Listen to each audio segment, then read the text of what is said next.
Cold river breath came off the flats and stiffened my whiskers as we waited by the ruined skiff. Somewhere beyond the spruce, a man called my name in Jonah Daly's voice, though Jonah crouched shivering beside me. The sound came again, higher, like laughter dragged over a reed. Our lantern guttered, and in its last flare, I saw wet prints on the shingle shaped almost like a child's hands. Men have asked me to recount this, though I would sooner forget. If the tale keeps you company, set your approval, subscribe for more such remembrances, and leave a word below. It began 3 weeks earlier under clearer skies.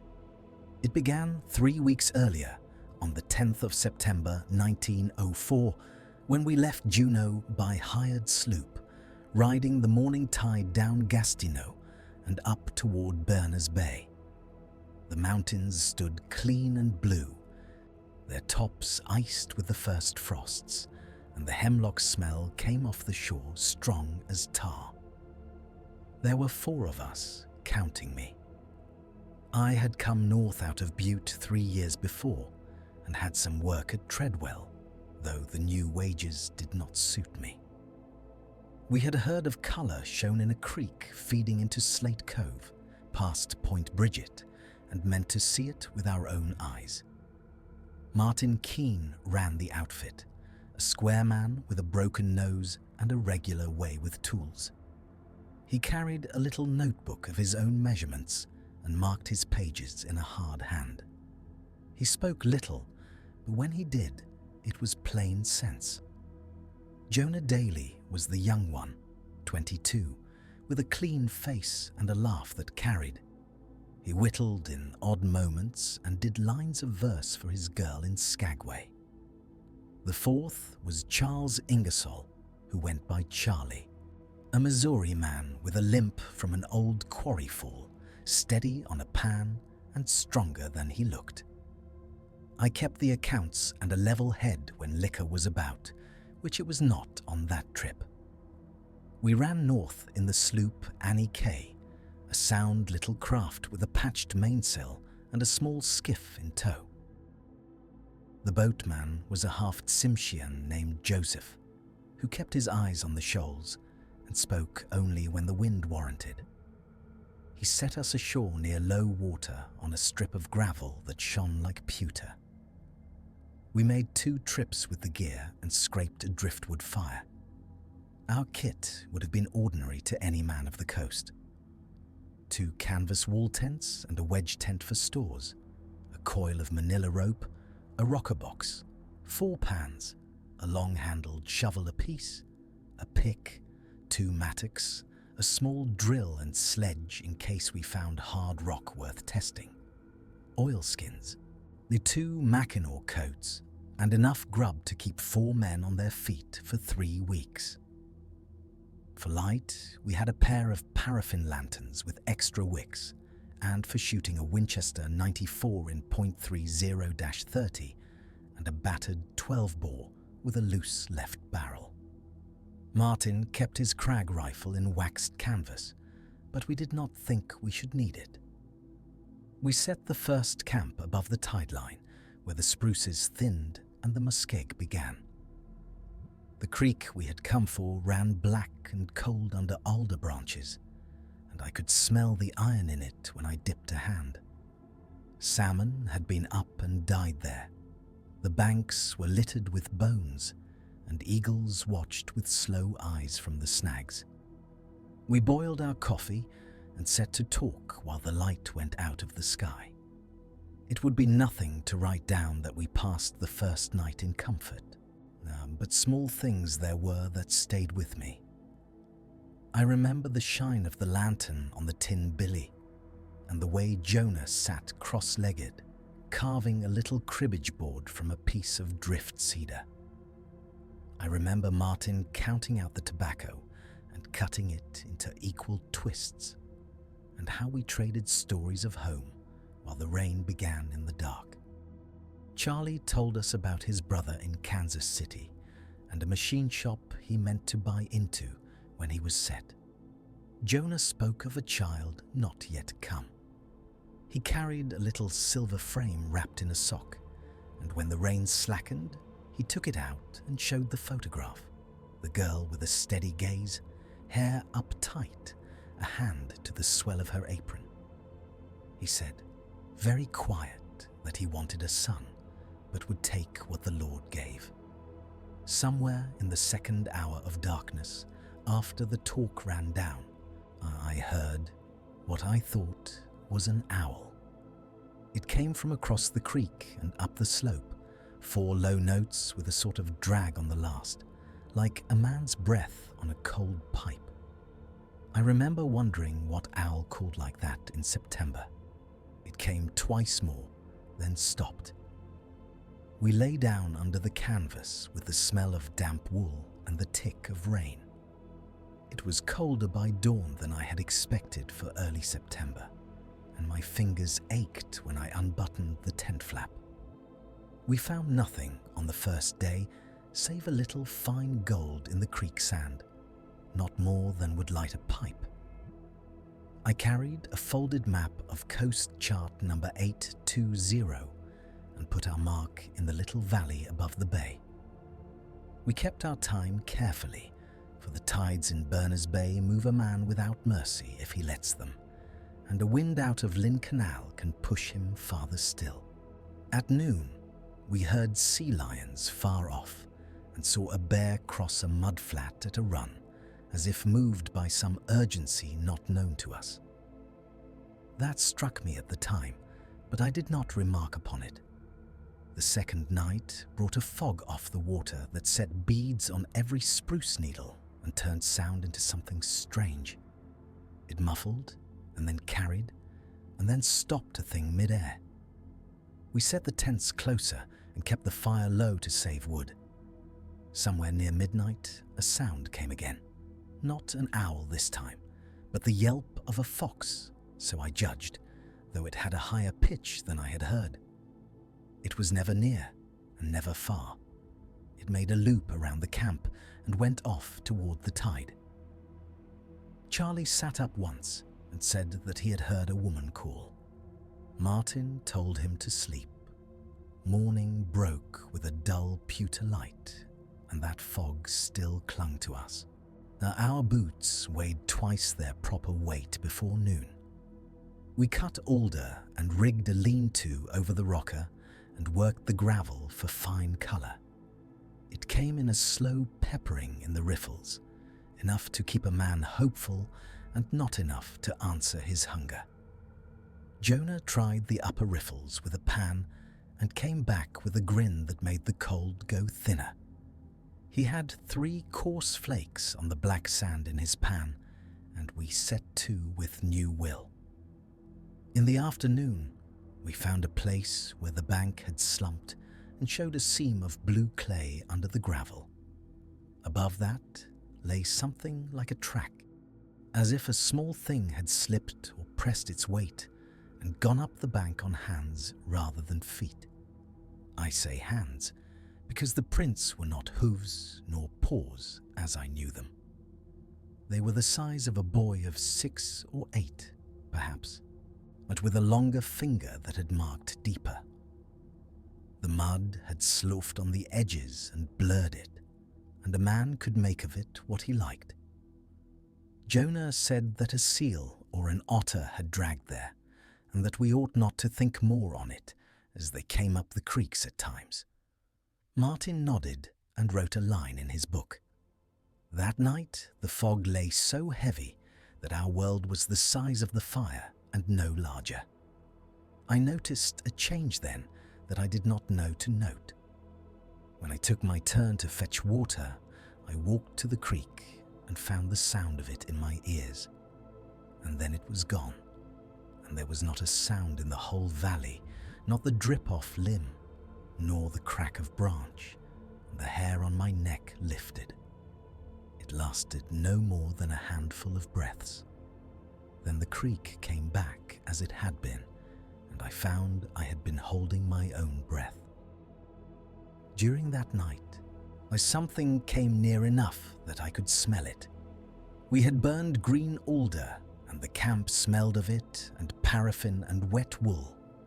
And under that, there came now and then a breath of musk and fish, like the fur shed off a rack after a season.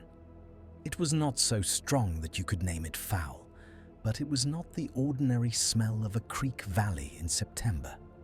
I lay still and thought of otter and beaver, and tried to shift my mind to the day's work. On the third day, when the fog thinned, we heard 3 sharp whistles in the forenoon from the direction of the bay. That made us lift our heads. It was the sort of call a man uses in timber to draw his mate closer. The air carried it clean. Martin stood and called back with our brass boatswain's whistle, one high and one low, and we heard it answered with the same, though the second was shorter by a beat, as if the man had not weaned in him. We stood and faced that way for a long minute. Nothing came out of the fog but a drift of alder leaves. And when Martin would have called again, I said that the boatman Joseph might be seeking us, though he had no need to. We kept our tools near to hand the rest of the day and set our sights inboard as if the timber could give an answer. We shifted camp inland a quarter mile to a stand of spruce that gave us a better fall for the rocker and a little elevation. We set a line with the manila rope from one tent to the other and hung our vests to dry. Jonah put the little cribbage board in his pocket and said that he would teach me to count pegs that night. He had bright eyes then, and when we filled our mess tin with salmon and beans, he took the first offering to his mouth and blew on it and said that his girl would laugh at him for burning his tongue like a boy. He asked me then if I thought the child would look like him. I said yes, and he blinked fast and looked into the fire. The flensing gulls worked the salmon bones harder that day. 2 ravens came and sat on a limb, so near that we could have touched them. They spoke not a sound in the hour they watched us, head cocked, eyes bright as new coal.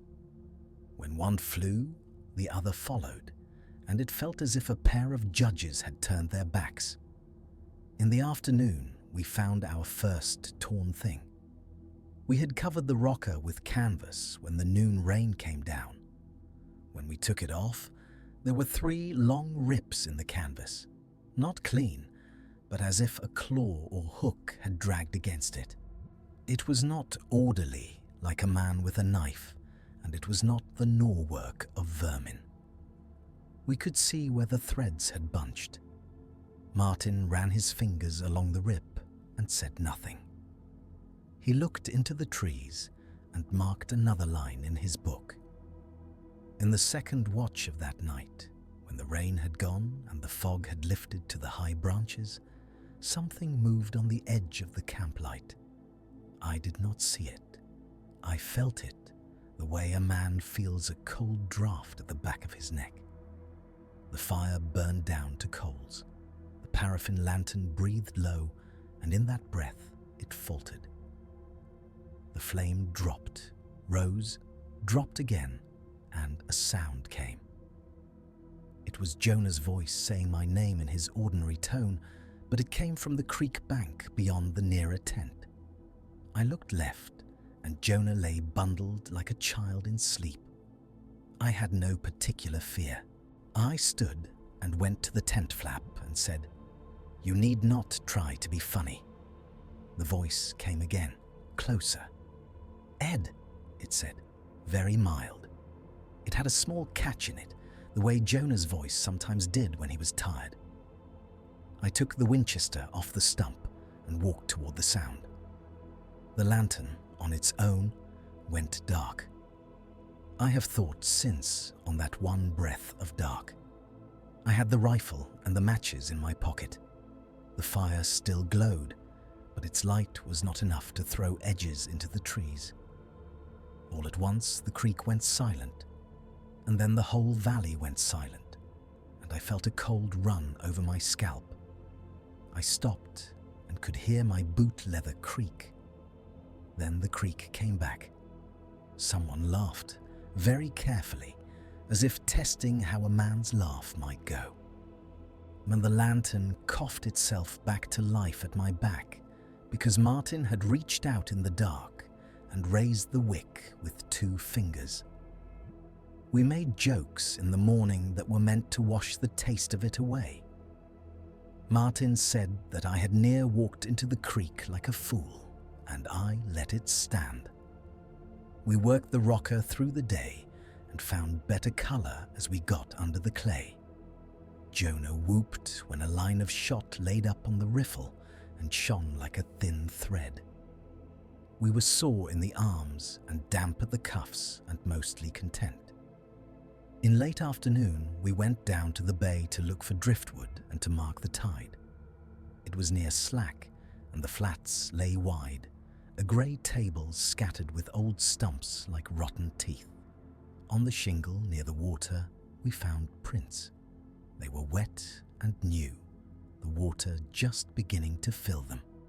A man could say that they were otter prints, for they had the splay of toes and a web that had impressed. But there was something else. The line of travel went along the shore for 20 paces and then rose straight up the bank as a man would climb, each mark set with care, and then at the top of the bank they stopped. There was no mess of brush, no undercut to take the weight and leave no sign. The marks simply ceased, as if the maker had stepped into air. We stood there and made our talk.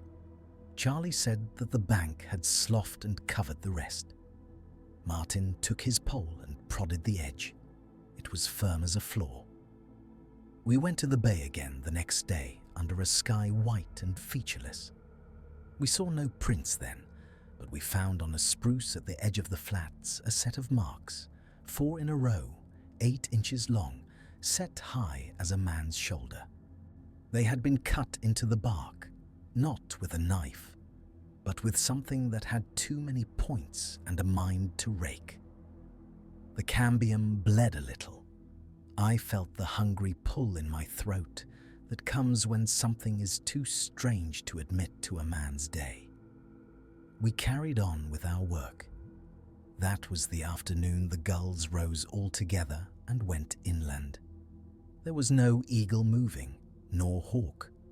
The bay went empty. Even the small terns that skimmed the tide line were gone. It made the sound of our own work loud enough to make a man flinch. We finished the day with less talk, and when the dark came, it came hollow. I ought to say here that we did not bring ourselves to speak a name that others in Juneau used. We had bought a sack of flour at a little store near the docks the day before we left. An older Tlingit man stood near the door and watched us pack our gear. But he had a copper coin on a leather thong around his neck and a coat that had seen years of rain. When I came back in for more paraffin, he asked where we were bound. I told him, and he nodded as if to himself.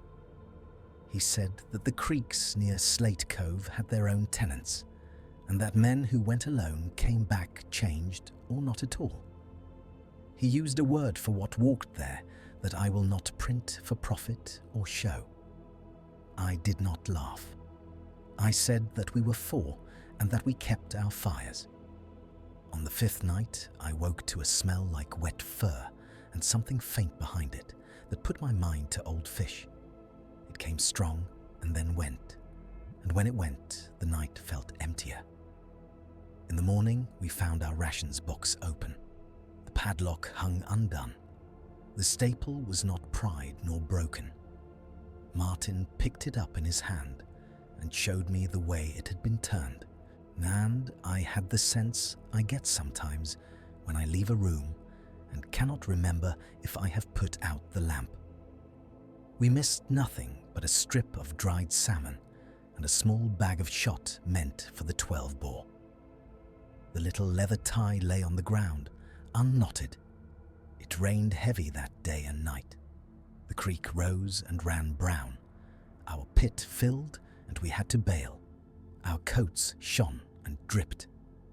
Toward evening, a murmur came off the flats like men talking low. I looked at Martin and saw that he heard it too. It did not carry words, only tones and a rhythm that felt like speech at a distance.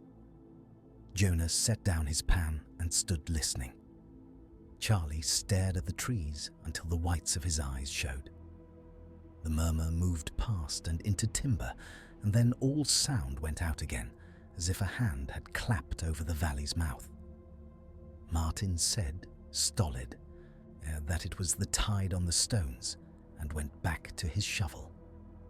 Sometime in the second watch, our paraffin lantern over the stores guttered and died, though the tank had been filled at supper.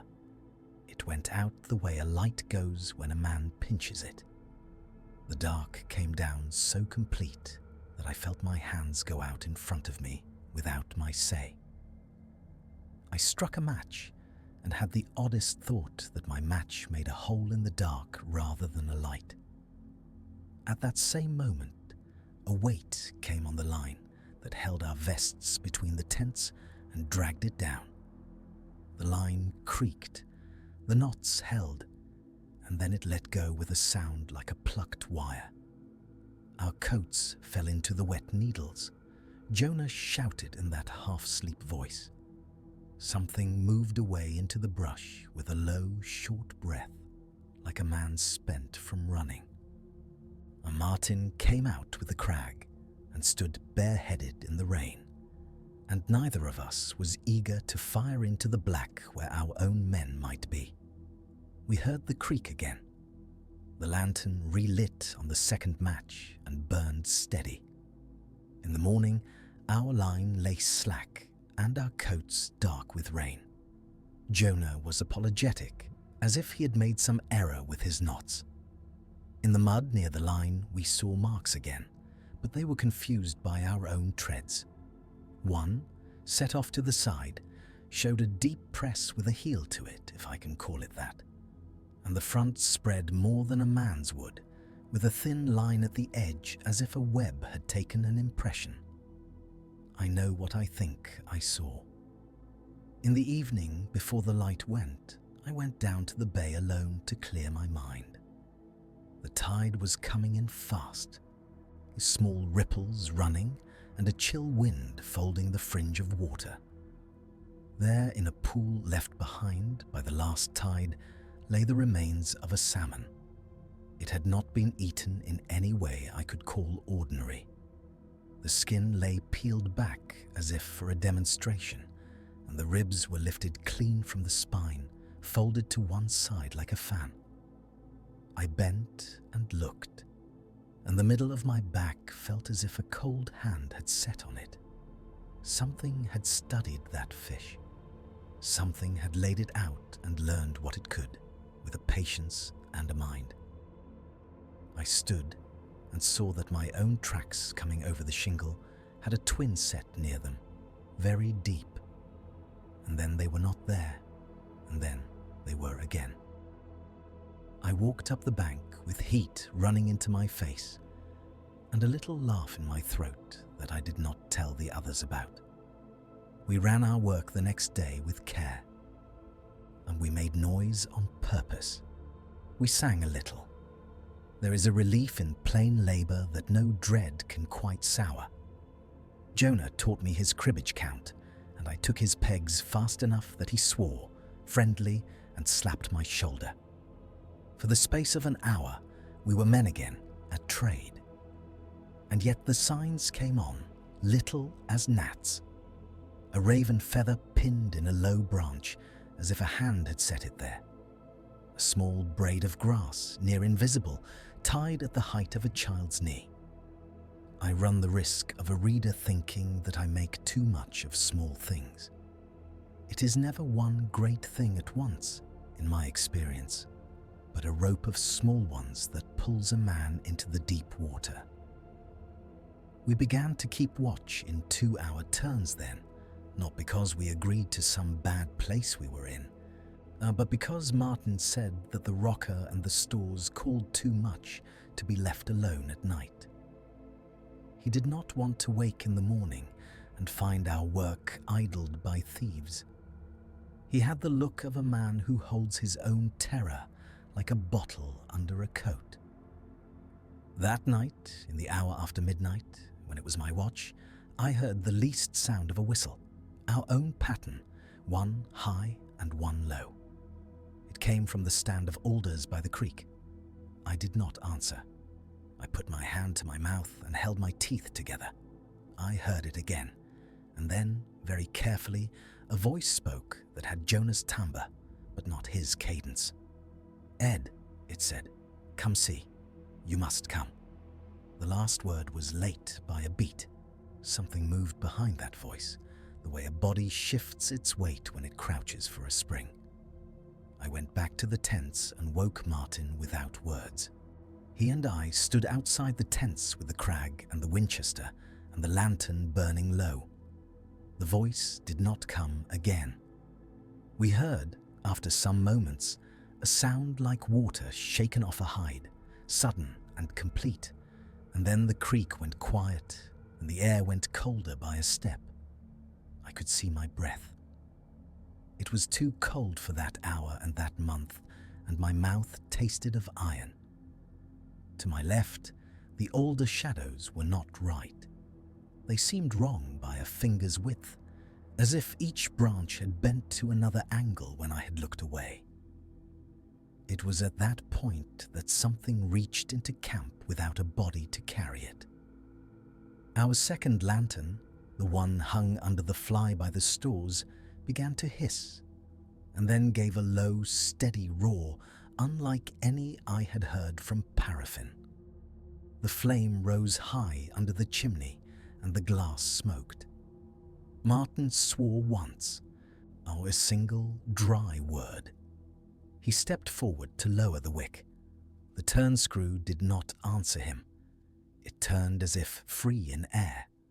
The flame rose higher yet. He knocked the lantern down with the butt of the crag and stamped it in the wet needles. When the light died, something moved from the alder stand to the next stand in 3 quick steps that made no sound but the sound of something small and light breaking off into the creek. I have kept my language tight to the facts.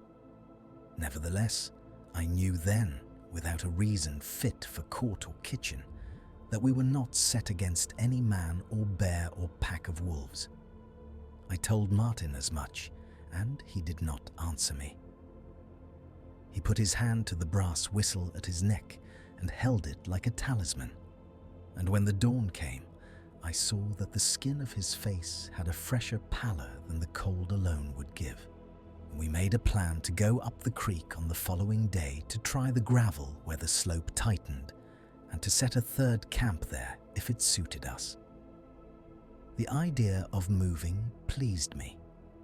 The present place had been good for work, but I wanted distance. We packed what we could carry and lashed the rest. We left little to draw a thief. Near noon we went. The creek narrowed and the rock took over. The moss under the spruce was slick as soap. Fungi stood like little soldiers, water pooling in their cups. The sun filtered in more than it had at the bay. It would have been beautiful to any man who had the leisure to use that word. We found a bend where the water fell over a lip and ran into a pool. The gravel there was coarse and the black sand heavy. We tested it. There was gold enough to give a man a stir. We set the third camp above that bend, a neat square of canvas on a little shelf, rock to the back and spruce to the fore. We hung our tins and put our guns within reach. We did not name the dread that had come with us, but we made ourselves ready for anything that a sensible man could name. In the dark that night we heard the same murmur, like men speaking low in a tongue we did not command. It went up the creek and away. It rained. It always rained a little. The fog came and went. We worked and went to our watch, and then, on the 9th day, a thing happened that took away the last of our jokes. Jonah and I went down to the pool to fill the billy. We had a line set across the pool with a small bell tied to the center, as a fisherman we met once had taught us to scare off bears. It had rung the night before and woke us, and we had laughed about a trout with large ideas. And now the bell lay in the moss 10 feet from the line. The cord was not cut, but untied. The knot we had learned on the river and tied again and again until our hands knew it without the mind had been teased into its parts and laid in order as if for instruction. The bell had a dent in its crown, as if a thumb had pressed down. I felt a retching rise in my throat that I controlled by force. I am ashamed to write that. I am a man who kept his nerve at faces and at guns, but that small dent had a human intent in it that undid me. We spoke of going back to the bay then and calling Joseph to take us off, but Martin said that we had 3 days more grub and a good pay streak, and that a man who runs at a sound will always run. Jonas stood with his mouth tight. Now he took the silver frame out of his pocket and touched it to his lips and put it back. Charlie put his hand on Jonah's shoulder for a brief moment. It lasted no longer than a blink, but I remember it more than any speech. That night, the fog rose from the creek and stood in the trees like men. I sat my watch and felt the old sense of a hand on the back of my head. The silence came and went twice. Between the two, something made a lowing sound like a cow far off. I did not like that at all. No cow stood in that country, and yet it plucked at the chords of memory in a way I could not argue. The smell came and went with the sounds, faint musk and something of the tide flats when the sun warms them. The camp felt small as a man's coat. On the morning of the 10th day, we found Jonah's scarf, a red cotton one he wore at his neck, now tied to a small sapling outside the camp in a simple looped knot that none of us knew. The scarf was wet and smelled faintly of fish. We were 3 men with rifles in our hands at 9 in the morning in a country where a rifle was not a comfort but a burden. We took down the scarf and laid it in the fire. It burned quick and left a twist of smoke that went straight up. That afternoon, we were working the lower riffles when a shadow passed over us as if a cloud had gone over the sun. I looked up. The sky was plain. The shadow passed back again, and the cold ran up from my ankles to my hips. Charlie dropped his shovel. His eyes went to the timber at our backs. I have tried, in the years since, to set that hour out and see how it would look to a man with no fear in him. I still cannot say what cast a shadow under a clear sky that moved without wind. We broke early and went back to the tents. Martin took his notebook out and tore a page and wrote a short line and set it in the store's tent. He said that if we came to harm, someone might find it. When a man like Martin does that, it works on the rest.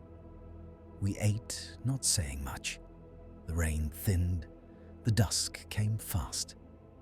In the second watch, I heard footsteps by the rope line between the tents, not heavy ones. I heard the least brush of a heel and the click of a hobnail against a small stone. The hair on my arms rose. It came once, and then again, and then a third time, each time nearer. I put my hand out and touched the rifle barrel to be sure I had not dreamed it. When I looked down, the brass of the cartridge gate was cold blue in the lantern light. A voice spoke, and a very close, in Jonah's whisper. "Ed, come look." I did not answer. The voice repeated itself. The third time it said, "Come look, quick." The last word was late by a beat.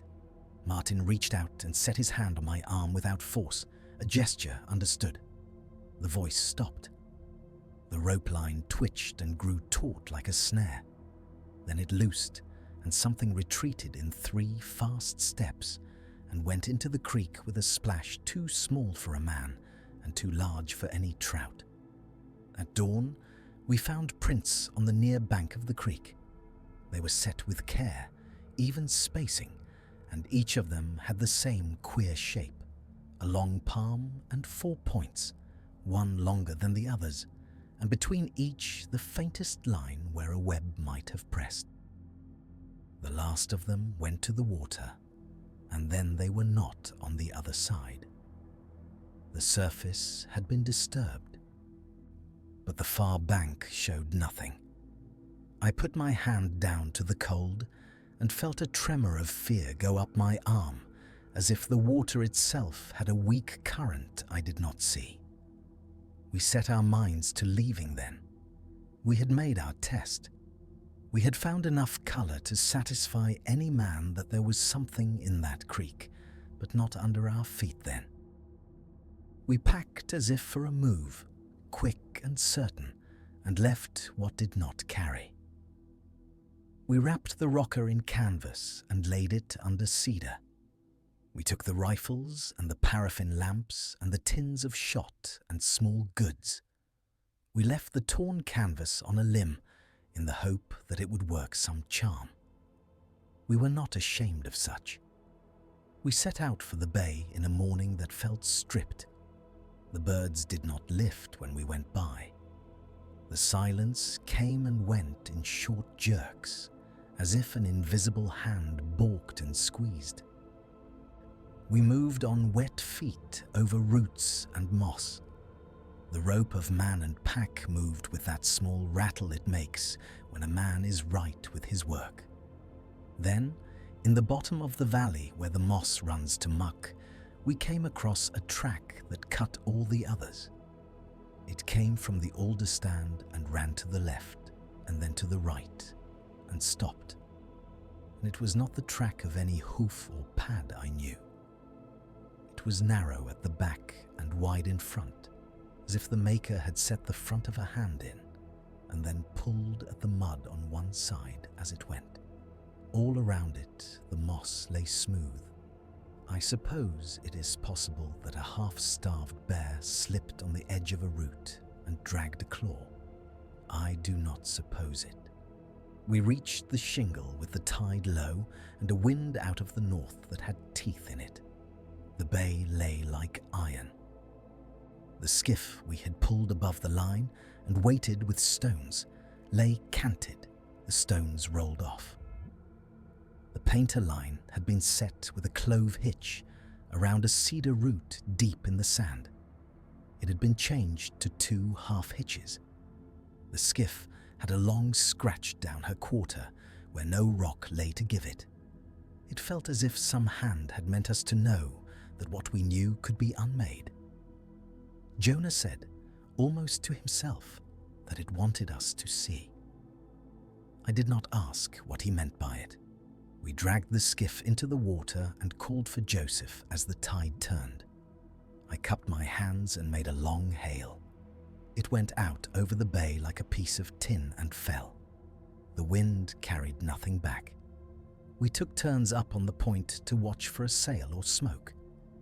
The afternoon passed as slow as a church service when a man is not of a mind for prayer.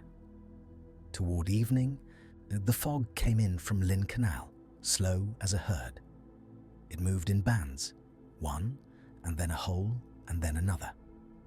With it came that low talk again, that suggestion of words. The smell of musk rose, then a ranker edge like rot, faint and near. The cold that lay on my cheeks felt like something alive. I watched the line where the flats turned to forest and saw a shape that my mind was eager to make into a stump. It moved. I cannot say how. It came short ways and stopped. It had the proportion of a small man, and the posture of an animal standing up on hindquarters to see. I saw the suggestion of a head set low on the shoulders and something at the sides that might have been arms. It was wrong, as a thing is wrong when it copies another thing without knowing it well.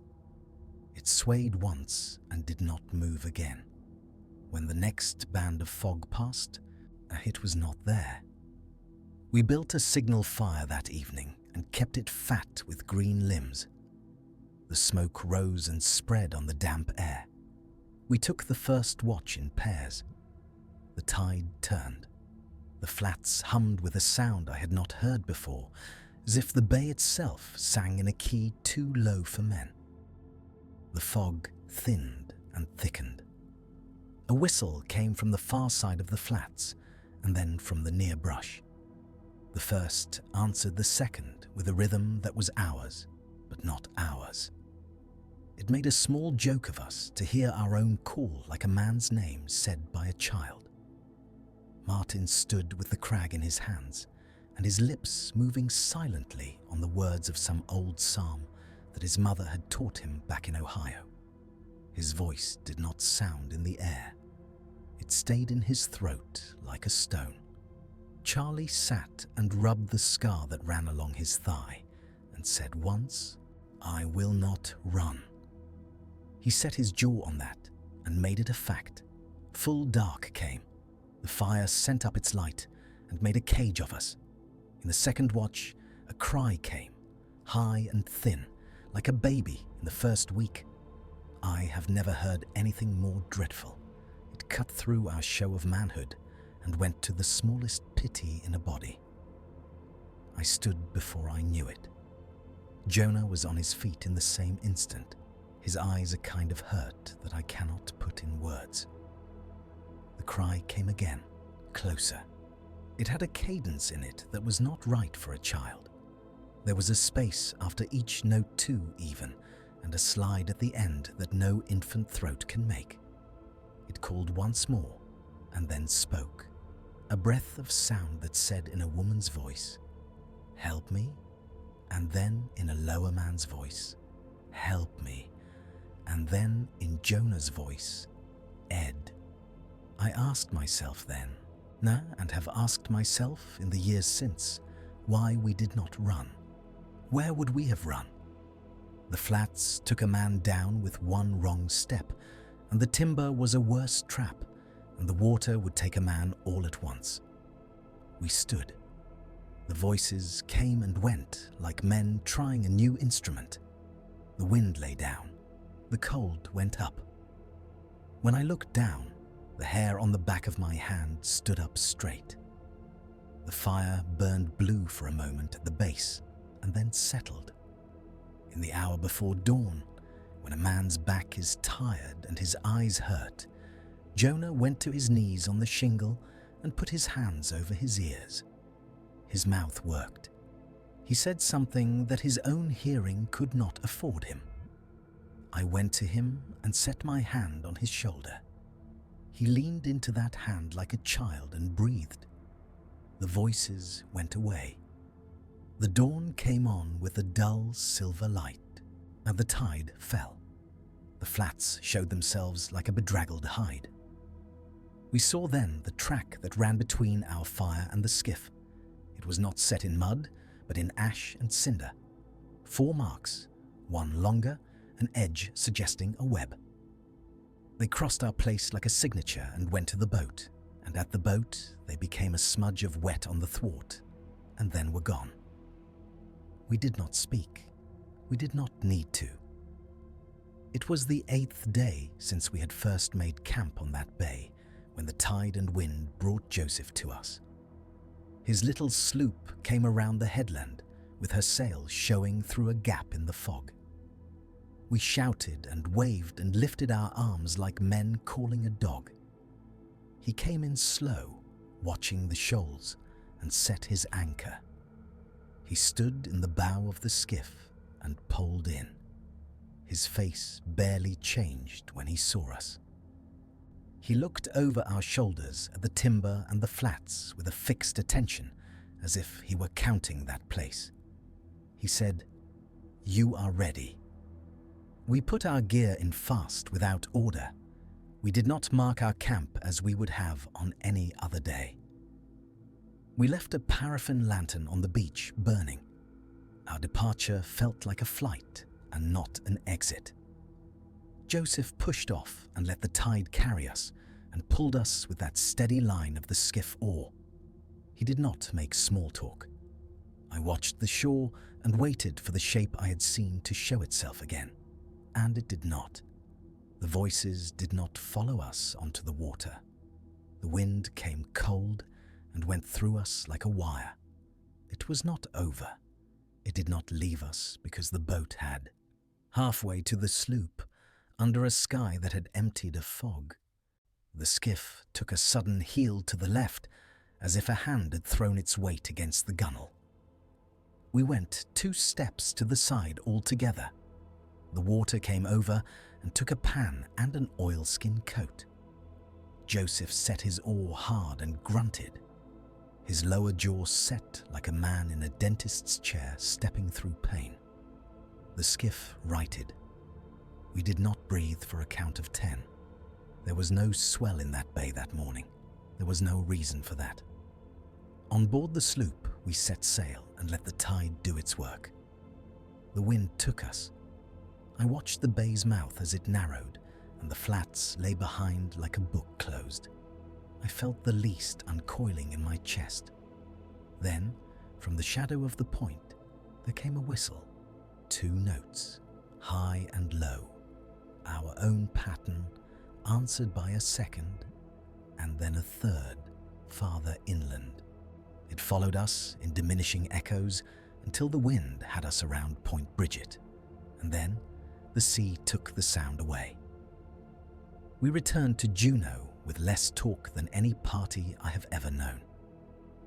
On the dock, the common sounds of a town seemed wrong to us. A man laughed and it sounded too loud. A bell rang on a ship, and my hands went cold as if someone had rung a little brass bell in moss.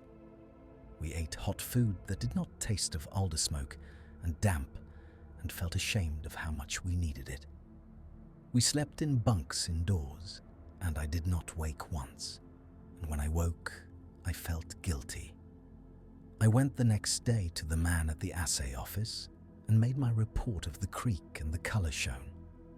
I put my mark on the map and wrote down that it could be worked later with more men. I did not write a word of the things I have set here.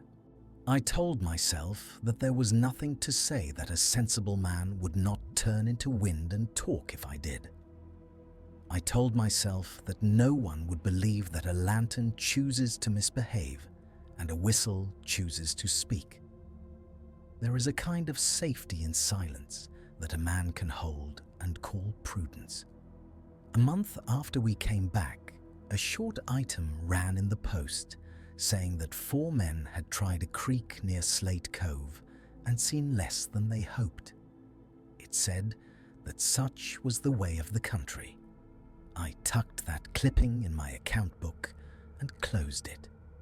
I went back to work at Treadwell for a season. I slept with a coat over my head and worked my hours and kept my mouth. The men who had stood with me on that shingle each took his own manner to making peace with it. Martin kept to the tools and took long walks alone at dusk around the slag piles, his notebook in his pocket. Charlie went down to the docks and watched the water go by with his hands behind his back. Jonah wrote a letter to his girl every Sunday and then burned it after reading it once out loud in the bunkhouse, as if by saying it, he could give it to the air and have it move closer to the one it meant. What I have written above would do for a story a man could tell and let rest if we had left it there. But the truth of the matter is that it did not leave us. It came after, and in ways I will set down now as they happened to us and to me, though it sets my hands to a trembling I have not felt since I was a boy. The peak of it came on a night in late October after the first snow had dusted Mount Juneau and the light went early. I had taken a room off Franklin Street with a stove that pulled like an ox. On the window looked toward the channel. I sat late with my account book and a cup of black tea. The wind ran up and down the alley behind the house and made a mind of its own with the loose tin there. At 1:45, someone whistled outside the back door, 2 notes, high and low, our pattern. It was not a drunk and not a boy. It was deliberate as a request for entry. The cup rattled in its saucer. I stood. The whistle came again, fainter. Then, in the hall, someone said my name in a voice so exact to Jonah's that I moved to the door with a sense of relief rather than fear. I had not seen Jonah since he took a ship north for Skagway 2 weeks before. The voice said, "Ed," and then, "Please." There was that one late beat on the last word. My hand went to the bolt. It was a heavy iron thing. I turned it without meaning to. The door swung open.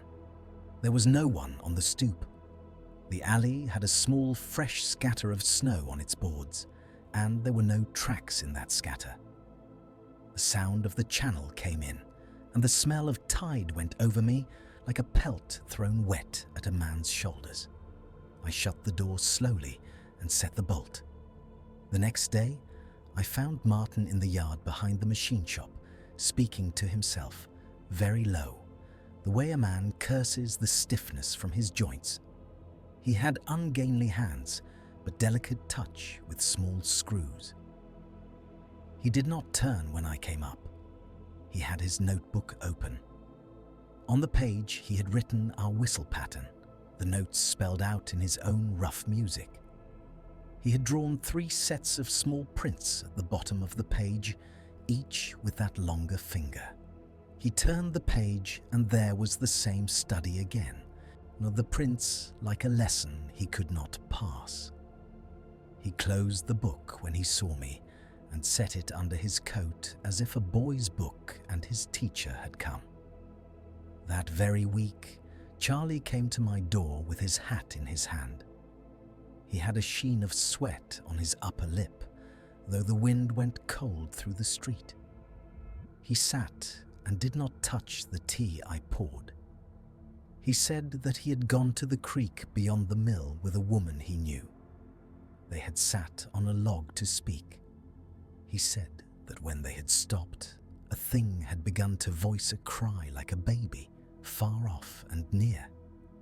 He had stood up and made himself large. The woman had laughed at him and asked what frightened him, and he had realized that she could not hear it. He had walked her back to town, and his knees had shook so that he had to rest twice on the way. He spoke without shame. He set his hat down and took it up and set it down again. He had a look like a man who has seen the underside of his own house in a flood and knows now where the rot had been all along. News came from Skagway in November like a hand on the chest. A man came south on the steamer with letters for me and for Martin. He had a face I did not know and a hand like an oar. He sat with us in the hotel on Front Street and put the letters down and then told us, with the bluntness that such men use when pain must be given, that a young woman there had lost her child in the 8th month, sudden and without reason the doctor could name. He said that Jonah had gone by himself out of town that night and had not returned until dawn. He had come in wet and with his boots muddy to the knee, and he had said that he had heard voices in the dark and could not make them stop. He had slept that day and then gone to the boat north with a face that had made men look away. The winter went on with its bones. The light came late and left early. I worked, as men do when they have nothing else to do. I shrugged off the things I have set down as something like weather that passes. In January, when the channel smoked at dawn, I went to the back of the house to split wood. There in the snow, under the woodpile, lay a fish laid out with a patience that took the heat out of my marrow. The skin had been turned back, the ribs fanned, the spine laid apart, as I had seen on that pool by the creek. The snow around it was undisturbed, save for a line of prints that came from the alley and ceased at the fish and began again 6 feet away, and they had that long finger in each. I stared until the skin and eyes of the fish seemed to look back. I gathered the pieces with a shovel and carried them to the channel and put them in. In the spring, when the gulls came back, we spoke of going again, all 4 together, to the creek, to prove the thing to ourselves or to be done with it. We met at the top of the dock in sunshine. The light felt like a lie on my face. Martin had his book in his pocket. Charlie had his limp worse than the fall had left it. Jonah had eyes that moved off to his left and back, as if a man were standing there to one side of me. We did not go. We had not the courage, if you will have it put plain, or we had the sense to leave in peace what had taken notice of us. There is a way in which nothing that came after would matter if a man could shrug it off and put it to story and then quiet. That is not my nature. I went to see old Peter, the Tlingit man who had spoken to me before in the spring when the ferry first ran easy. I brought him coffee and tobacco and sat on his broken stoop and said that the creek we had worked had made my sleep poor. He listened without interrupting. He did not tell me a tale. He said only that some places had their own rules and that men's rules did not bind them. He said that hunters go back to those places if they must, but that prospectors were not hunters. He told me to carry copper if I must go and to keep the dead out of my mouth. That was his whole counsel. I thanked him and left the coffee. Years went by. A man I knew went north to the Tanana and east to the Kushtaka. The mines at Treadwell hummed until the ground gave there and the water came in. And that day I stood with other men and watched a place a man had built give way to the rules underneath. I married, late, and lost that kind woman to influenza in the season when the whole world coughed itself thin. I kept my books and my small dinners. I told stories when asked. I did not tell this one unless a man had already told me of some other thing he had heard, and even then I told it as if it had been told to me, as if a layer of cloth lay between me and it. There were 2 more times when it rose up sharp. The first was in 1911. I had gone with a survey of food stores to Douglas. I took the wrong path back at dusk and came along a little creek with alder on both sides, tight as stitches. The place is there still, to the east of town where the old stumps stand. I heard the whistle then, our own, in an answer and call from bank to bank, and then a laugh made wrong. I did not run. I walked out steady. Something blew breath at the back of my neck and moved the hairs there. I went to the street and turned and set my hands on my thighs and emptied my stomach into the ditch like a boy in his first bar. The second was in 1918. I had been to the hospital to sit in a hall where a man I knew lay breathing shallow. On the way home, as the first snow went under the foot and the street lamps hummed, I saw on the steps of a house I had never noticed a line of small things set out to dry. They were fish skins, thin as paper, with the shape held by splints. Above them hung a red scarf tied in a little looped knot. Now you may say that a woman hung her laundry, and that is the end. The fish skins had been laid out as if for a school. I met Martin once more in 1922 after years. He had taken on work down by the dock and moved on again. He had the look of a man who was always moving away from a thing behind him. We had a drink. He took his notebook out and opened it. He had written so small and so tight that the paper looked grey with tone. He had drawn the bell with the dent and the knot untied and tied again and again in rows and columns, like problems a boy does on a slate until his mind goes over. He had written our whistle in little notes and changed one beat and then set it back again. He closed the book. He looked at me with a question he had no words for, and I had no answer I would believe on a Sunday. I saw Jonah at the wharf with a child in his arms, a girl with hair like her mother's. He did not see me. He lifted the child and kissed her neck, and she laughed, and the sound of it made me bite my lip until I tasted blood. It sounded, for a breath, like that cry we had heard, a pure note that men are tuned to, and then it became the plain laugh of a child, and my shame went down. Some years I tried hard to go back to the place with other men and a different mind. Once, in 1909, I even went as far as Slate Cove with a fellow who had not been. The day turned on us, and we turned with it. I told myself it was weather. I laid copper pennies in my pocket. I took a brass whistle and then left it in my room on purpose. I went as far as the alder stand and found a braid of grass tied at my knee. I untied it and left it on a stump and went back to town without telling the man who was with me. Why? I have travelled a good part of this world within the narrow bounds of my rank and trade. I have seen men do unwise things and the ground reply. I have seen the strangeness of the aurora and the loosened ice move like a herd and make noises like a city. I do not hurry to put a name on anything that does not call its own name. When I think of that creek and those days, I do not think of ghosts.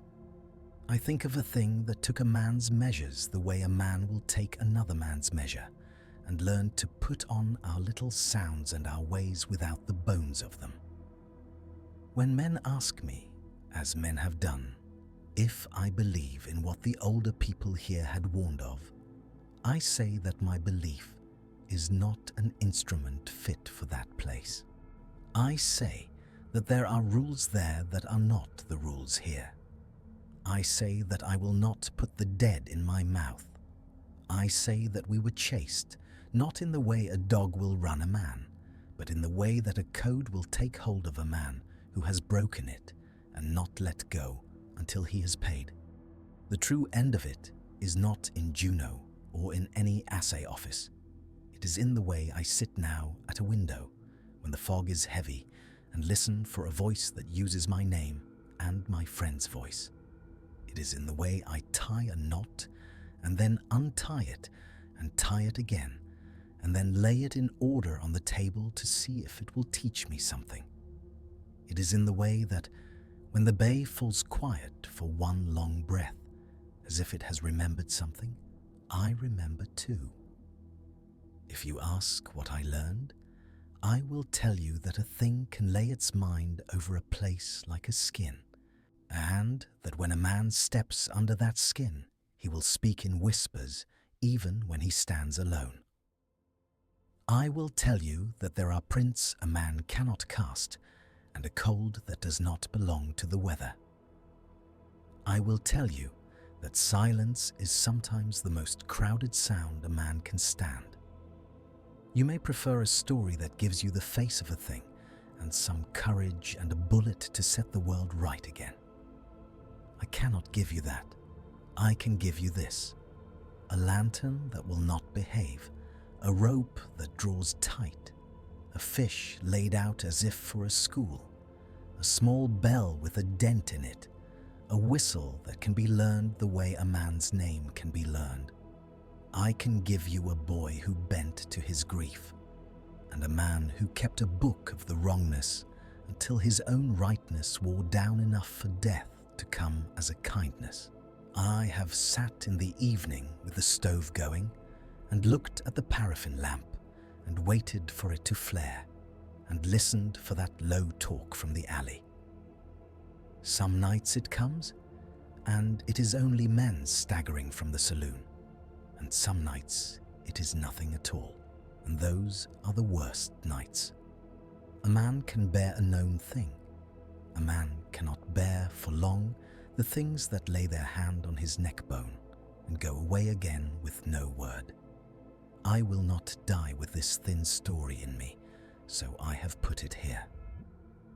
It is not fit for argument, or for a map, or for a claim. It is fit to put a man on his guard when the fog runs, and the bay falls still, and there is a smell of musk, and the wind carries a baby's cry where no child is. It is fit to make a man lay down a thing when he is asked to by a voice he loves, and to step back and to say the old words he knows, and to wait for the dawn without shame. The last time it came close enough to touch me was this past winter. I lay in the little house near the harbour and could not sleep for the wind. A sound like a bell came from the shelf where I keep my few small things. I stood and went and found my father's brass, the one he used in the warehouse to call men to meal, with a small dent in its crown that had not been there before. The snow at the door lay unmarked. Now in my room, I have a habit of placing a copper coin on the sill. In the morning, it has shifted by the least hair's breadth toward the alley, as if drawn. I begin the day by setting it back. I end the day by placing it again. It is foolishness to some. It keeps me steady. I think of that night on the shingle when the lantern guttered and the wet prints showed like hands. And my thoughts run ahead of me to the sound of my name in my friend's voice, and I say the names of the men who stood there like a prayer. And then I go to sleep, and if the fog comes, I lie still and let it do its work, and the bay goes quiet for a breath, and I count to 10, and I do not answer when my name is called. On a shelf near my stove sits Jonah's little cribbage board, its peg holes burned neat and one red peg missing.